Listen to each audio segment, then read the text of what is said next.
раскручивается до 9000.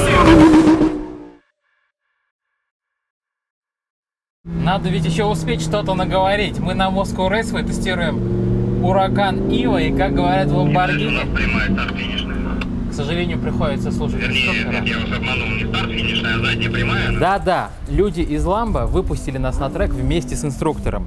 Времени было не очень много, всего 4 сессии по 3 круга. И все, сразу после первого прогревочного круга переходим в трековый режим, который традиционно у Lamborghini называется Corsa. Что тут по технике?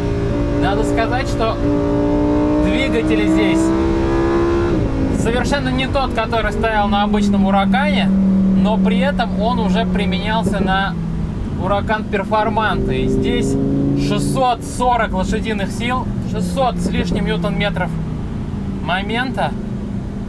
10-цилиндровый мотор, голосистый до жути просто. Ну и, конечно же,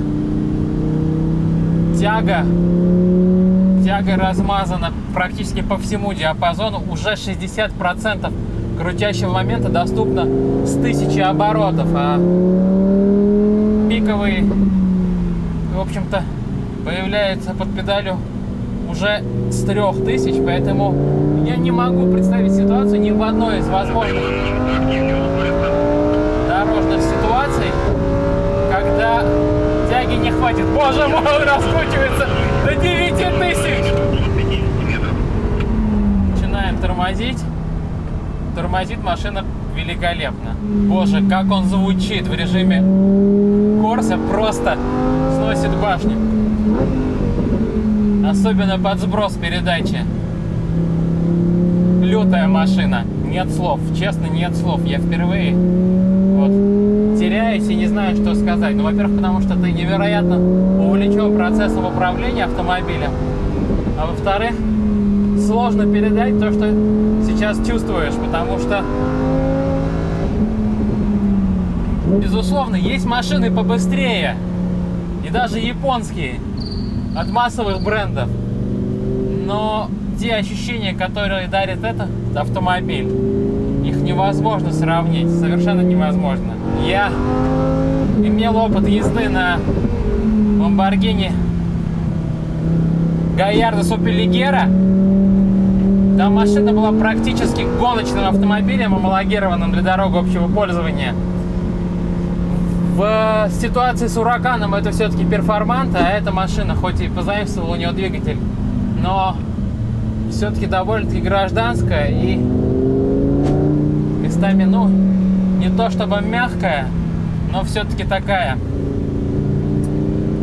щадящая. Вот поверьте, если бы весь потенциал этой машины можно было бы вот так вот выпустить наружу, то я бы сейчас вспотел. А тут нет. Тут ты кайфуешь. Да, ты в каком-то смысле получаешь адреналин в кровь. Да, ты в каком-то смысле чувствуешь опасность. Но езда за рулем этого автомобиля — это все-таки не работа, а удовольствие. Потому что я опять же вспоминаю Gallardo Superleggera и понимаю, что там ты выходила за руля как выжатый лимон.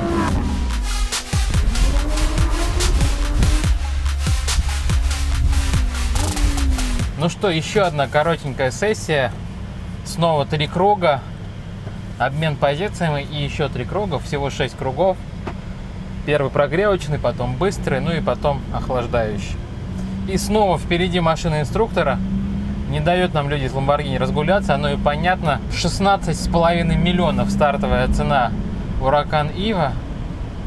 И я бы тоже мало кому доверил такие деньги.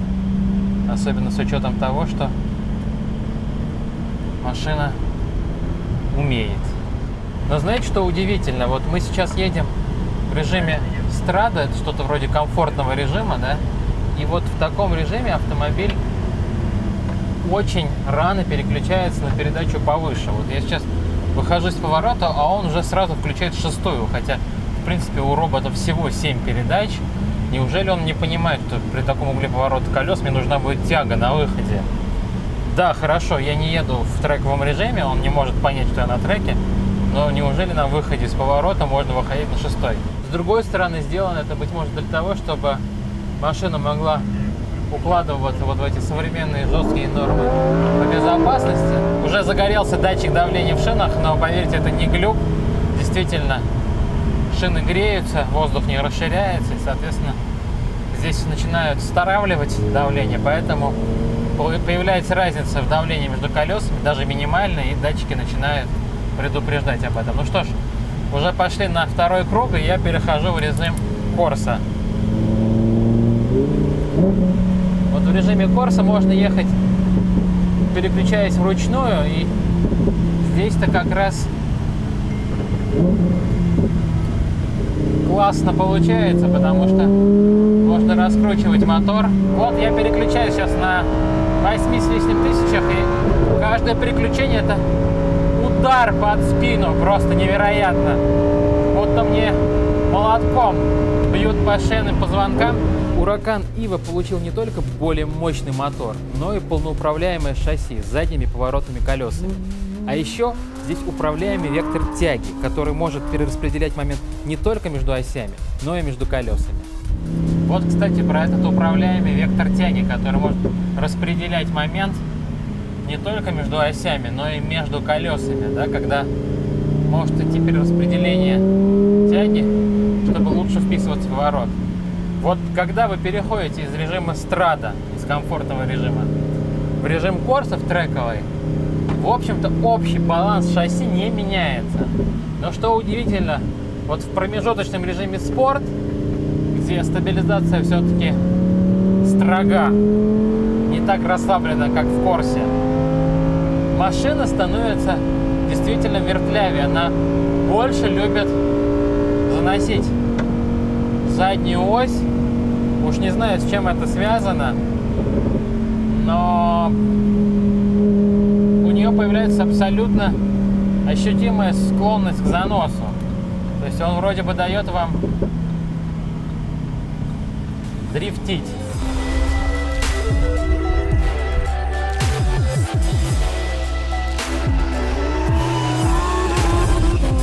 Тут автомобиль не любит резких движений, потому что он сам очень резкий. И если вы будете хоть чуть неосторожны с ним, он вас накажет.